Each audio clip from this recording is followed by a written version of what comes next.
नमस्ते। आज हम बात करने वाले हैं राजस्थान के एक बड़े ही कमाल के जियोग्राफिकल रहस्य के बारे में। और वो है यहाँ की विशाल खारे पानी की झीलें। तो चलिए शुरू करते हैं और इस रहस्य की परतों को एक एक करके खोलते हैं। ये सवाल थोड़ा चौंकाने वाला है ना? मतलब सोचिए, एक तरफ तो है तपता हुआ रेगिस्तान और दूसरी तरफ नमक से भरी हुई विशाल झीलें। आखिर ये कैसे हो सकता है? भाई, इसका जवाब हमें मिलेगा भूगोल और विज्ञान की गहराइयों में। तो आगे हम क्या क्या देखने वाले हैं?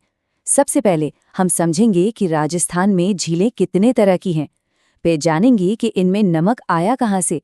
इसके बाद कुछ खास खारी झीलों के बारे में बात करेंगे, जैसे सांभर, पचपदरा और डीडवाना। और आखिर में जो कुछ भी हमने सीखा उसे फटाफट रिवाइज करेंगे। तो ठीक है, चलिए इस रहस्य में और गहरे उतरते हैं।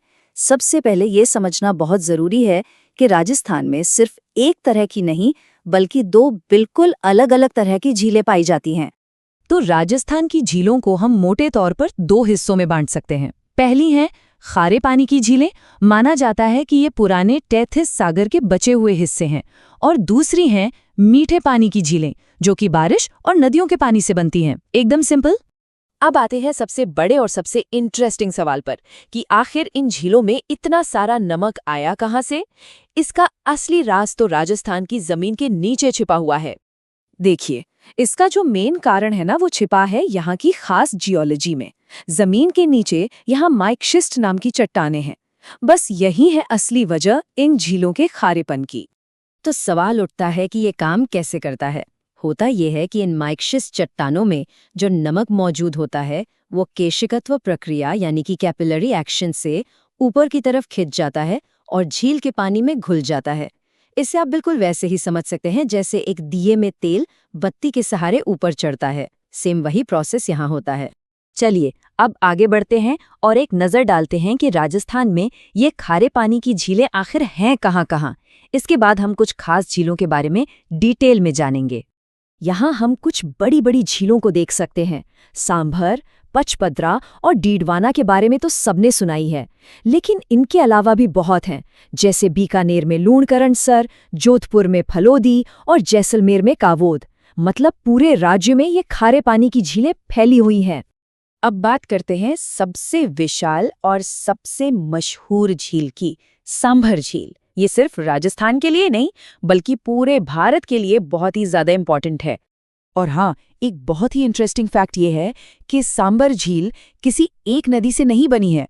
इसमें 5 नदियां आकर मिलती हैं: मेंथा, रूपनगढ़, खारी, तुर्तामती और खंडेल। और इनमें से भी जो मेंथा नदी है, वो अपने साथ सबसे ज्यादा नमक यानी खारापन लेकर आती है। अगर हम पूरे देश के लेवल पर देखें तो सांभर भारत की तीसरी सबसे बड़ी खारे पानी की झील है। पहले नंबर पर चिल्का है, दूसरे पर पुलिकट। लेकिन यहाँ एक खास बात है, सांभर देश की सबसे बड़ी अंतःस्थलीय यानी कि इनलैंड खारे पानी की झील है। मतलब ये चारों तरफ से जमीन से घिरी हुई है, जो इसे बहुत खास बनाती है। यहाँ पर जो नमक का उत्पादन होता है, वो एक जॉइंट वेंचर के जरिए होता है। इसमें 60% हिस्सेदारी केंद्र सरकार की कंपनी हिंदुस्तान सॉल्ट लिमिटेड की है और बाकी 40% हिस्सेदारी राज्य सरकार की सांभर सॉल्ट लिमिटेड की है। सांभर झील सिर्फ नमक के लिए ही फेमस नहीं है, इसका इकोलॉजिकल महत्व भी बहुत ज्यादा है। इसी वजह से साल 1990 में इसे रामसर साइट का दर्जा दिया गया। ये दर्जा उन वेटलैंड्स को दिया जाता है जो इंटरनेशनल लेवल पर बहुत महत्वपूर्ण होते हैं।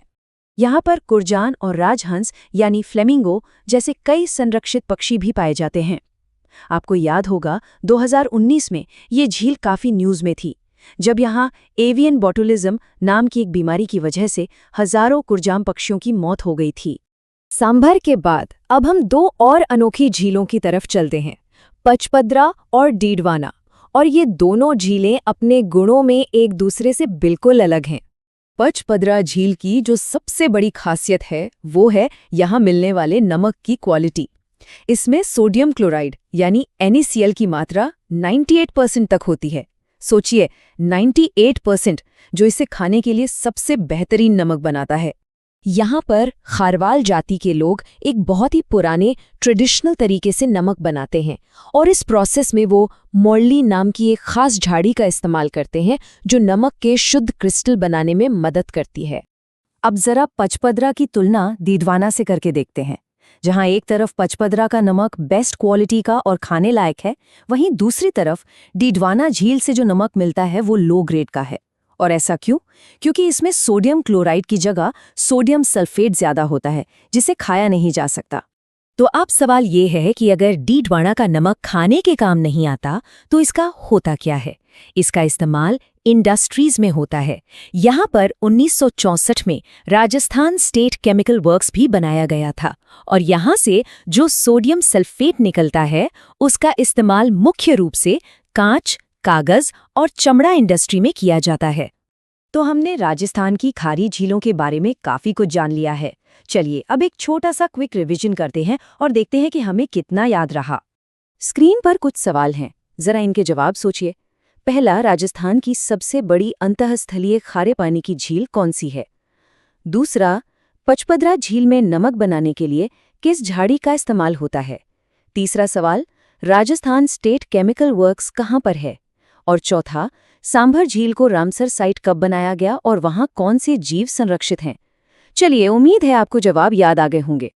तो ये था हमारा आज का विश्लेषण।